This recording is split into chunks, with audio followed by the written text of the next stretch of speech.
الحمدللہ رب العالمین الرحمن الرحیم مالک یوم الدین واشهد ان لا الہ الا اللہ وحدہ لا شریک لہ واشهد ان محمدا عبدہ ورسولہ صلوات اللہ وسلامہ علیہ وعلی آلہ وعلی اصحابہ ومن اہتدی بہدیہ واستنى بسنتہ الی یوم الدین اما بعد قال اللہ تبارک وتعالی فی کتابہ المجید اعوذ باللہ من الشیطان الرجیم بسم اللہ الرحمن الرحیم قل للمؤمنین یغضوا من ابصارہم ویحفظوا فروجہم ذالک ازکی لہم ان اللہ خبیر بما یصنعون۔ سورۃ النور کی آیت نمبر 30 کی آپ کے سامنے تلاوت کی گئی ہے اور لگاتار آپ کے سامنے سورۃ النور کی تفسیر ہر منگل کو پیش کی جاتی ہے۔ اس آیت کریمہ میں اللہ رب العالمین نے اہل ایمان کو دو باتوں کا حکم دیا ہے، ایک غض بصر کا یعنی نگاہ کے پست رکھنے کا، اور نمبر 2 شرمگاہ کی حفاظت کا۔ اللہ رب العالمین نے اجازت طلب کرنے کے بعد اس آیت کریمہ کو نازل فرمایا، جس میں اس بات کی دلیل ہے کہ اجازت طلب کرنے والے کو بھی اپنی نگاہ کو پست رکھنا ہے۔ یعنی جب کوئی آدمی کسی گھر جائے اجازت طلب کرنے کے لیے تو اپنی نگاہوں کو پست کر کے کھڑا ہو، یہ نہیں کہ نگاہیں کھول کر کے کھڑی کر کے رکھے اور جیسے دروازہ کھلے ویسے ہی اس کی نگاہ گھر کے اندر تمام چیزوں پر یا اس طریقے سے لوگوں پر پڑ جائے، اس لیے نگاہ انسان کو پست رکھنا چاہیے۔ آئیے ترجمہ پڑھتے ہیں پہلے، اس کے بعد اس کی تفسیر آپ کے سامنے کرتے ہیں۔ اللہ تعالیٰ فرماتا ہے کہ قل للمؤمنین، آپ فرما دیجئے کن سے؟ مومنین سے، اہل ایمان سے، یغضوا من ابصارہم، کہ وہ اپنے نگاہوں کو پست رکھیں، اپنی نگاہوں کو جھکا کر کے رکھیں، وَيَحْفَظُوا فُرُوجَهُمْ، اور اپنی شرمگاہوں کی حفاظت کریں، ذَلِكَ أَزْكَىٰ لَهُمْ، اس میں ان کے لیے بھلائی اور بہتری اور پاکیزگی ہے۔ إِنَّ اللَّهَ خَبِيرٌ بِمَا يَصْنَعُونَ، وہ جو کچھ کرتے ہیں اللہ تعالیٰ سب کی خبر رکھنے والا ہے۔ تو اللہ رب العالمین نے دو چیزوں کی حفاظت کا ہمیں حکم دیا، ایک نگاہ اور دوسری شرمگاہ۔ نگاہ اور شرمگاہ اللہ تعالیٰ کی جہاں نعمتیں ہیں وہیں اللہ رب العالمین کی امانتیں بھی ہیں۔ نہ صرف یہ دونوں چیزیں بلکہ ہمارا پورا جسم، پورا وجود اللہ رب العالمین کی نعمت بھی ہے اور امانت بھی ہے، اور ہر ایک چیز کی انسان کو حفاظت کرنے کا حکم دیا گیا ہے۔ زبان کی حفاظت، آنکھ کی حفاظت، کان کی حفاظت، ناک کی حفاظت، ہاتھ اور پاؤں کی حفاظت، تمام چیزوں کی حفاظت کرنے کا حکم دیا گیا ہے، کیونکہ یہ ساری امانتیں ہیں اور ان تمام چیزوں کے بارے میں قیامت کے دن سوال کیا جائے گا۔ یہاں اللہ رب العالمین نے دو چیزوں کی حفاظت کا حکم دیا، ایک تو نگاہ اور دوسرے شرمگاہ۔ حرام چیزوں سے آنکھوں کی حفاظت ضروری ہے۔ حرام چیزیں کیا ہیں؟ جیسے فلموں کا دیکھنا یا عریاں مناظر اور تصویریں دیکھنا، یہ بھی شریعت کے اندر حرام ہے۔ ایسے ہی ایسی کتابیں جو انسان کے عقیدے کو، فکر کو اور منہج کو، اخلاق کو خراب کر دینے والی ہیں، ان تمام کتابوں کا دیکھنا اور پڑھنا شریعت کے اندر حرام ہے۔ ایسے ہی مردوں کا ستر، یعنی وہ چیزیں مرد کی جن کا ستر ضروری ہے، ان کی طرف بھی انسان کا دیکھنا حرام ہے شریعت کے اندر۔ اور انسان کا، مرد کا ستر اس کے ناف سے لے کر کے گھٹنوں تک رہتا ہے، یہ ستر کے اندر آتا، لہذا ان کی طرف دیکھنا انسان کے لیے حرام ہے۔ ایسے ہی نمبر 5 اجنبی عورت کا دیکھنا، اجنبی عورت کی طرف انسان نظر جان بوجھ کر کے نہ اٹھائے، اگر اچانک پڑ گئی ہے تو معاف ہے، لیکن ٹکٹکی باندھ کر کے دیکھنا اور بار بار نظر اٹھانا یہ بھی شریعت کے اندر حرام کیا گیا ہے۔ چھٹی چیز یہ ہے کہ جو محرم ہیں، وہ عورتیں جو محرم ہیں انسان کی، ان کی جسموں کو وہ حصے جن کا دیکھنا منع ہے، یہ جائز نہیں ہے، یہ بھی حرام ہے، بے نگاہ کو پست رکھنا ہے۔ یعنی جو وہ عورتیں جن سے شادی کرنا حرام ہے ان کو محرم کہا جاتا ہے۔ اب ان کے جسم کے کس حصے کو دیکھنا ہمارے لیے جائز ہے؟ ہم ان کے چہرے کو، اور اس طریقے سے ہاتھ کے پنجوں کو اور پاؤں کے پنجے کو، انہی 3 چیزوں کو دیکھ سکتے ہیں۔ باقی اور چیزیں، عورت کا پستان ہے، اس کی پیٹھ ہے، پیٹ ہے، ران ہے، گھٹنا ہے، یا اس طریقے سے اور چیزیں ہیں، یہ ساری چیزیں شریعت کے اندر حرام ہے دیکھنا. تو ان تمام چیزوں سے نگاہوں کی حفاظت کرنی ہے. جریر بن عبداللہ البجلی فرماتے ہیں کہ میں نے اللہ کے رسول صلی اللہ علیہ وسلم سوال کیا ان نظرۃ الفجا، اچانک نظر پڑ جانے سے، تو فامرنی ان اصرف بصری، تمہارے بھی نے کیا حکم دیا کہ اپنی نگاہ کو واپس کر لوں، پلٹا لوں. یعنی اگر اچانک نگاہ پڑ جائے تو یہ معاف ہے، لیکن ٹکٹکی باندھ کر کے دیکھنا، بار بار دیکھنا، یا اجنبی عورتوں کو دیکھنے کے لیے بازاروں میں جانا، ایسی جگہوں پر جانا جو عورتوں کی مارکیٹ ہوتی ہے، صرف اپنی آنکھ کا زنا کرنے کے لیے اور صرف یعنی مزہ لینے کے لیے، تو یہ چیزیں شریعت کے اندر حرام اور ناجائز ہیں. یہ صحیح مسلم کی روایت ہے. ایسے ہی ہمارے نبی علی رضی اللہ عنہ سے فرمایا، یا علی، اے علی، لا تتبع النظرۃ النظرہ، یعنی نگاہ کے پیچھے نہ لگاؤ.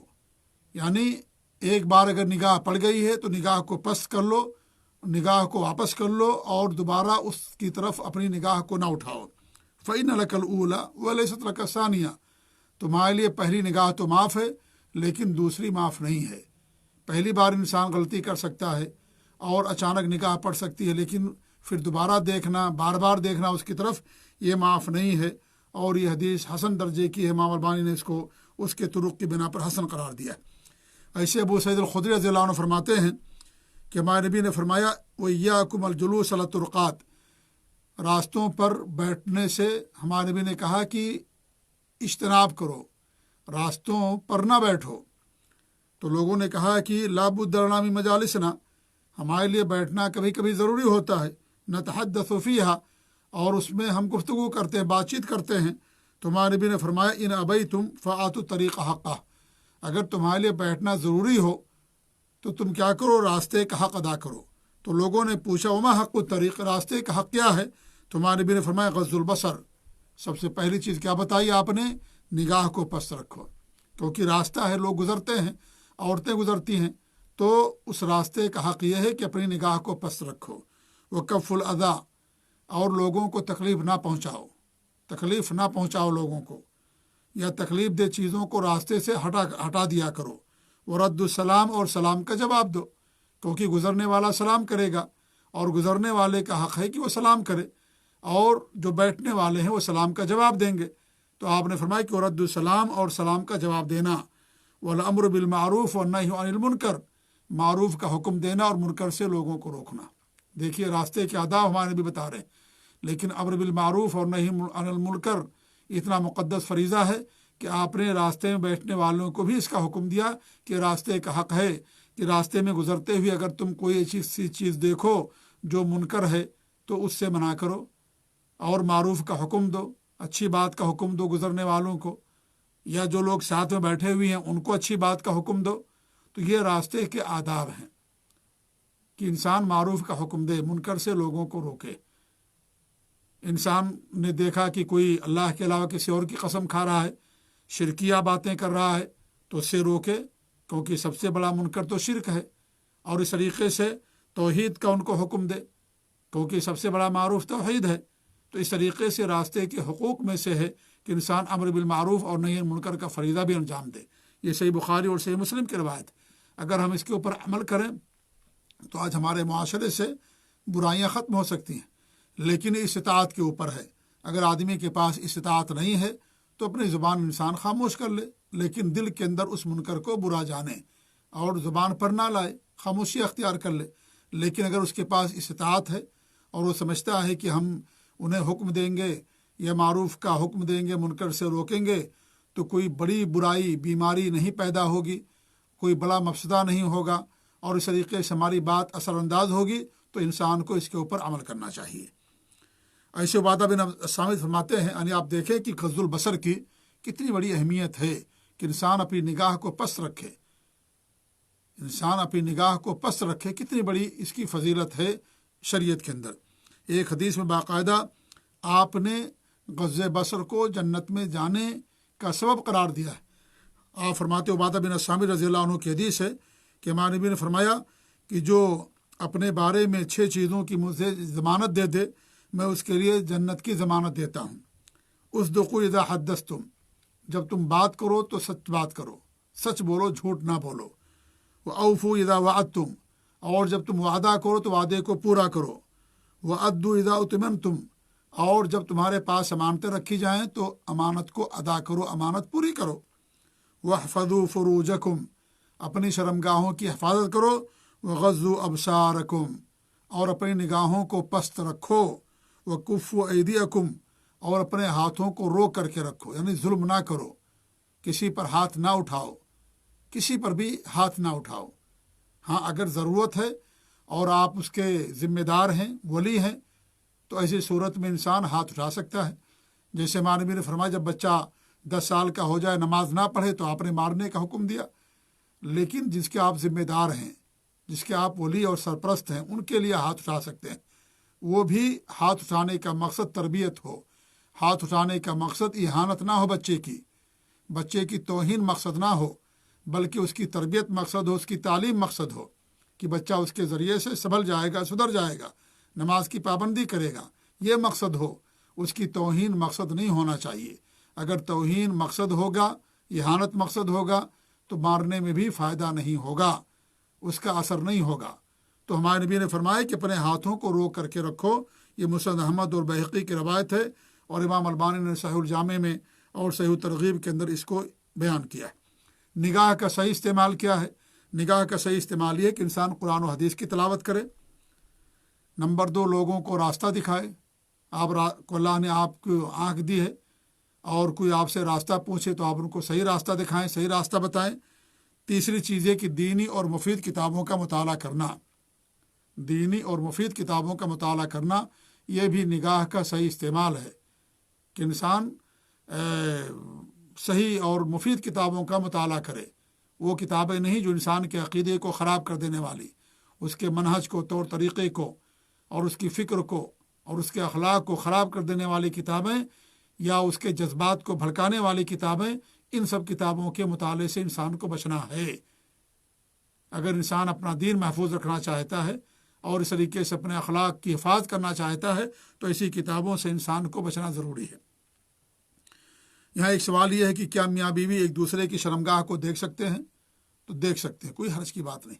مرد اپنی شرمگاہ دیکھ سکتا ہے، عورت اپنی شرمگاہ دیکھ سکتی ہے، یا میاں بیوی دونوں ایک دوسرے کی شرمگاہ کو دیکھ سکتے ہیں، اس کے اندر کوئی حرج کی بات نہیں ہے۔ اس طریقے سے اگر ضرورت ہے تو ضرورت پر دوسرے کی شرمگاہ دیکھی جا سکتی ہے۔ جیسے علاج کرنا ہے، عورت کا علاج ہے، کوئی عورت ڈاکٹر نہیں ہے، تو ایسی صورت میں مرد علاج کر رہا ہے تو اس کی شرمگاہ کو دیکھ سکتا ہے۔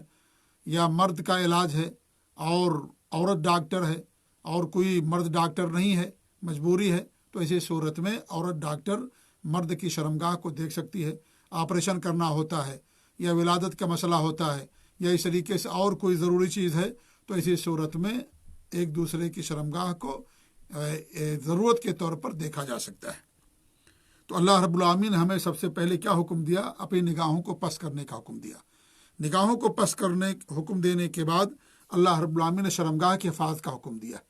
پہلے نگاہ کی حفاظت کرنے کا حکم اس لیے دیا گیا کیونکہ نظر جو ہوتا ہے دل سے اس کا بڑا گہرا تعلق ہوتا ہے، بڑا سمبند ہوتا ہے نظر اور دل کا، اور دونوں کے درمیان بہت زیادہ قربت ہوتی ہے۔ نمبر 1۔ نمبر 2، نظر کی خرابی دل کی خرابی پر دلالت کرتا ہی چیز۔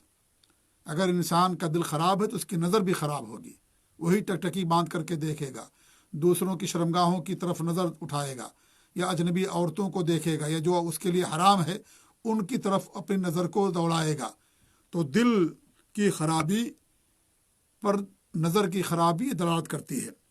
اس لیے بعض سلف کا قول ہے کہ نظر دل کا زہر آلود تیر ہے۔ اور تیسری چیز یہ کہ نظر شرمگاہ کی سیڑھی ہوتی ہے، زنا کی سیڑھی ہوتی ہے، اس لیے پہلے نظر کی حفاظت کا حکم دیا گیا۔ نظر جو ہے یہ شرمگاہ کی طرف لے جانے والی چیز ہے، اور زنا کی طرف لے جانے والی چیز ہے۔ انسان سب سے پہلے زنا نہیں کرتا ہے، پہلے دیکھتا ہے، پھر بات ہوتی ہے، پھر انسان پکڑتا ہے، اور اس طریقے سے پھر انسان اس کے لیے جاتا ہے، چلتا ہے، پھر اس کے بعد انسان جو ہے کیا کرتا ہے؟ زنا کرتا ہے۔ تو جو آنکھ ہوتی ہے یہ سمجھ لیجئے کہ زنا کا ایک سبب ہے، ایک ذریعہ ہے۔ اس لیے اللہ رب العالمین نے پہلے ہمیں اپنی نگاہ کو پست کرنے کا حکم دیا۔ ابو ہریرہ رضی اللہ عنہ کی حدیث ہے، یہ صحیح بخاری اور مسلم کی، کہ ہمارے نبی فرماتے ہیں کتبہ علی ابن آدم خذہ من الزنا، ہر ابن آدم پر، ہر انسان کے اوپر زنا کا کچھ نہ کچھ حصہ لکھ دیا گیا ہے۔ ادرک ذلک لا محالہ، لا محالہ یہ چیز کو حاصل ہوگی۔ فزنا العین النظر، آنکھ کا زنا کیا ہے؟ نظر ہے، دیکھنا ہے۔ وزنا اللسان النطق، اور زبان کا زنا کیا؟ بات کرنا ہے۔ انسان اجنبی عورت سے بات کرتا ہے مزے لے لے کر کے، بغیر ضرورت کے، صرف عیش و عشرت کے لیے، عیاشی کے لیے، اور یعنی مزہ لینے کے لیے بات کرتا ہے، کوئی ضرورت نہیں ہے اس کی، تو یہ بھی گویا کہ زبان کا زنا ہے۔ وزنا الاذنین الاستماع، اور دونوں آنکھوں کا زنا کیا ہے؟ دیکھنا ہے، یہ سننا ہے۔ دونوں آنکھوں، یہ دونوں کانوں کا زنا کیا ہے؟ سننا ہے۔ وزنا الیدین البطش، اور دونوں ہاتھوں کا زنا کیا ہے؟ پکڑنا ہے۔ وزنا الرجلین الخطا، اور دونوں پاؤں کا زنا کیا ہے؟ قدم اٹھانا ہے، پیدل چل کر کے جانا ہے۔ والنفس تمنا و تشتہی، اور انسان کا جو نفس ہے وہ تمنا کرتا ہے، اس کو چاہت ہوتی ہے۔ والفرج یصدق ذلک او یکذبہ، اور انسان کی شرمگاہ یا تو اس کی تصدیق کرتی ہے یا اس کو جھٹلا دیتی ہے۔ یعنی یہ ساری چیزیں مقدمات ہیں۔ اس کے بعد پھر انسان اپنی شرمگاہ سے زنا کرتا ہے۔ تو یہ آنکھ بھی کیا ہے؟ یہ برید ہے، سمجھ لیجئے، اور زنا کی طرف لے جانے والا ایک بڑا سبب ہے۔ اس لیے اللہ رب العالمین نے پہلے ہمیں اپنی نگاہ کی پست کرنے کا حکم دیا۔ انسان اگر نگاہ پست رکھے، اجنبی عورت کو نہ دیکھے، اس کے چہرے کو نہ دیکھے، تو اسی صورت میں زنا نہیں ہوگا، کیونکہ چہرے ہی سے شروعات ہوتی ہے، آنکھ سے شروعات ہوتی ہے۔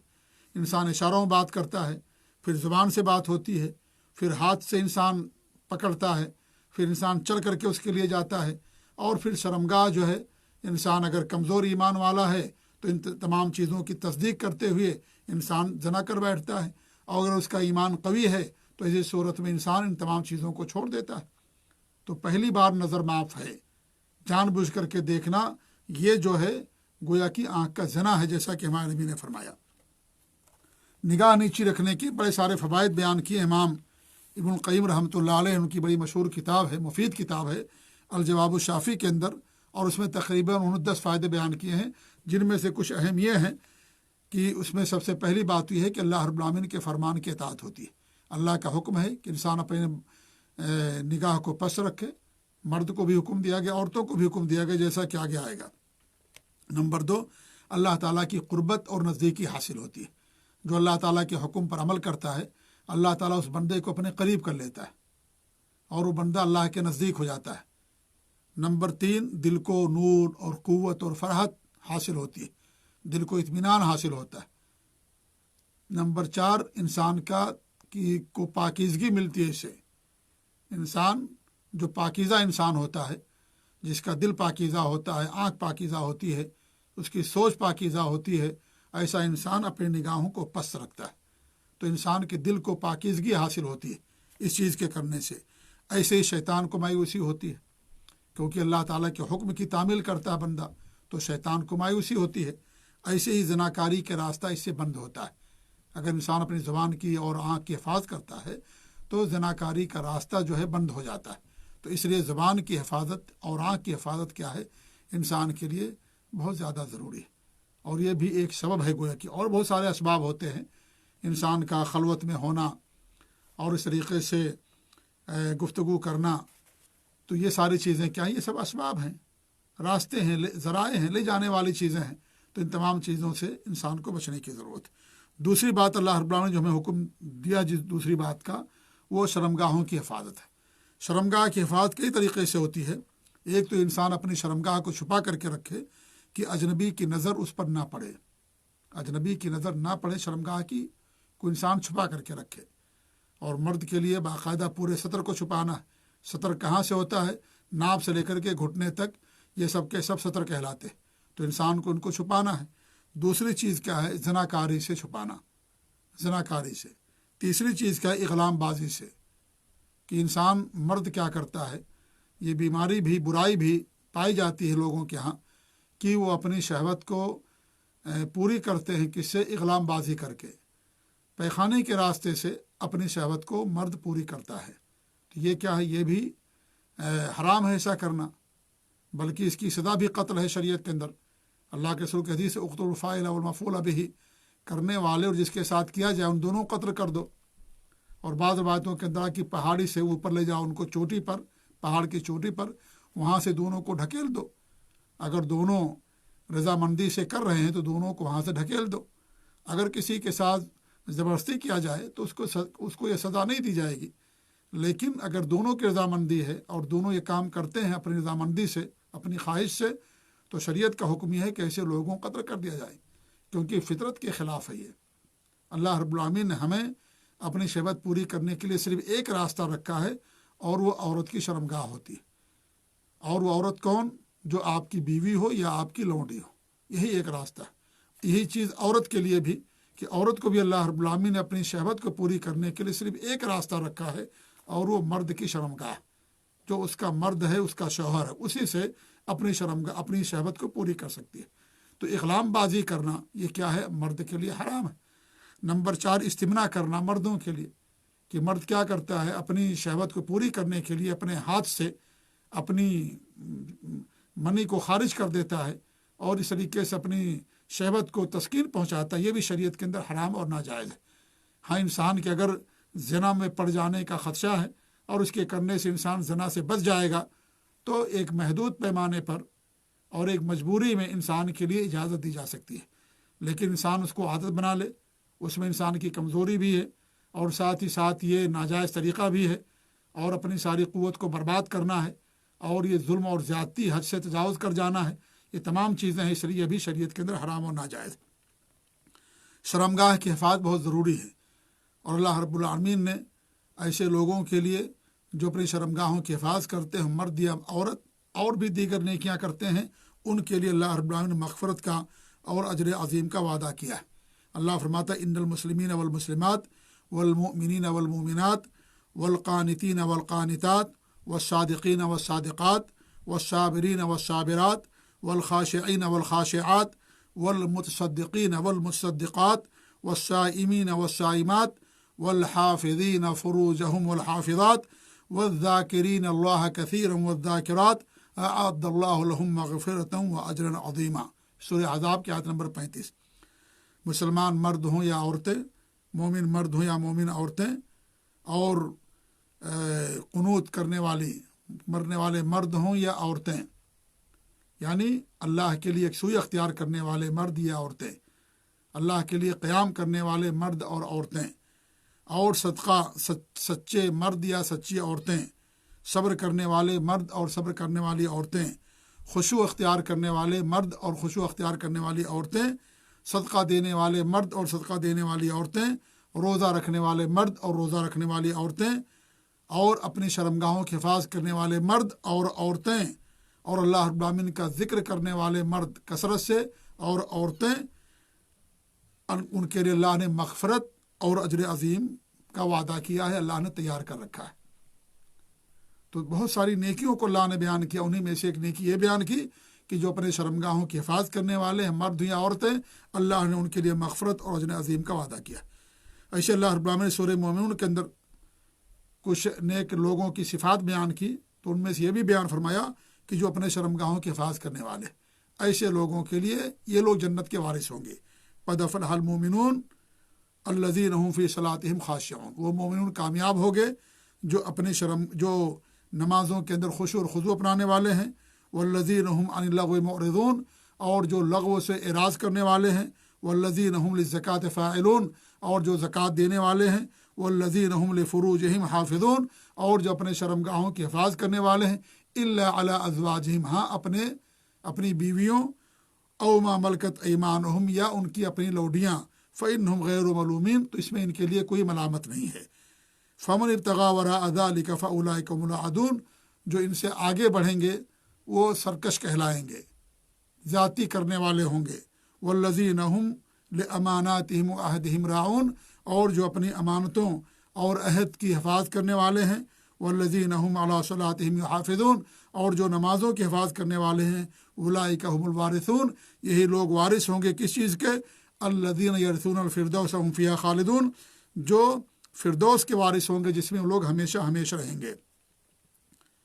جنت ہمیں وراثت میں ملے گی، اور وراثت میں کیسے ملے گی؟ جب انسان کے پاس ایمان اور عمل صالح ہوگا، تبھی انسان کو جنت وراثت کے اندر ملے گی۔ دنیا میں بھی انسان کو وراثت پانے کے لیے اس آدمی کے عقیدے اور ایمان پر ہونا ہے جس کا انسان وارث ہوتا ہے۔ اگر انسان نے اپنا دین بدل دیا تو دوسرے کا وارث نہیں ہوگا۔ مسلمان ہے اور نعوذ باللہ بچے نے اپنے دین کو بدل دیا، دین سے نکل گیا، مرتد ہو گیا، تو اپنے باپ کا وارث نہیں ہوگا۔ تو دنیا میں بھی وراثت کے لیے ایمان شرط ہے، دین شرط ہے، ایسے ہی آخرت میں جنت کی وراثت کے لیے ایمان اور عقیدہ اور توحید اور عمل صالح شرط ہے، تبھی جا کر کے انسان جنت کا وارث ہوگا۔ جیسے دنیا میں وراثت کے لیے ایمان اور دین شرط ہے، ایسے ہی آخرت میں جنت کی وراثت کے لیے ایمان اور عقیدہ اور عمل صالح اور اپنے آپ کو شرک سے بچانا شرط ہے۔ سب سے پہلے آدم علیہ السلام جنت کے اندر تھے، جنت سے اللہ نے ان کو نکالا، تو جنت میں جانے کے لیے ایمان اور توحید اور عقیدہ اور عمل صالح ضروری ہے جانے کے لیے۔ یہ بہت بنیادی بات ہے جس پر دھیان دینا ہم سب کے لیے ضروری۔ تو جنت وراثت میں ہمیں کب ملے گی؟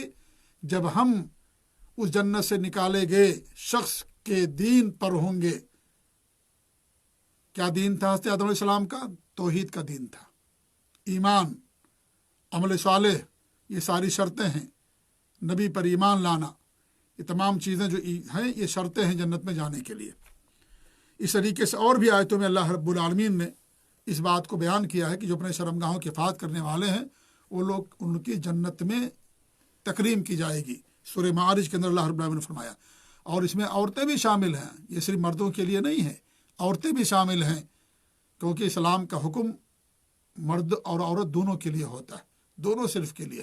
تو اگرچہ مردوں کو کہا گیا، لیکن اس کے اندر عورتیں بھی شامل ہیں، جو عورتیں اپنی شرمگاہوں کی حفاظت کرتی ہیں، جو نماز پابندی سے پڑھتی ہیں، اور جو عورتیں کیا نام ہے یعنی نمازوں کے اندر خشوع و خضوع اپناتی ہیں، لغو سے اعراض کرتی ہیں، زکوٰۃ دینے والی ہیں، اور اس طریقے سے امانتوں کی پاسداری کرنے والی ہیں، نمازوں کی حفاظت کرنے والی ہیں، یہ ایسی عورتیں جنت کی وارث ہوں گی۔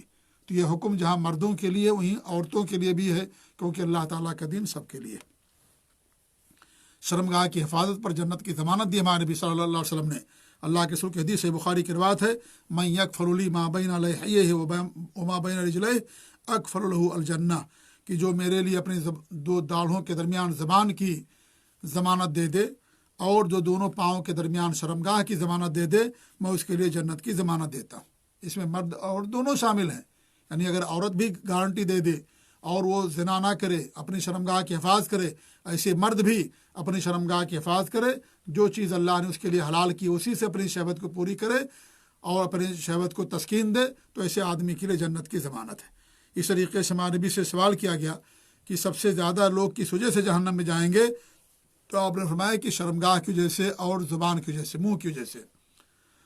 منہ میں زبان ہے، زبان کے غلط استعمال کی وجہ سے، اور شرمگاہ یعنی زنا کرنے کی وجہ سے یا شرمگاہ کے غلط استعمال کی وجہ سے۔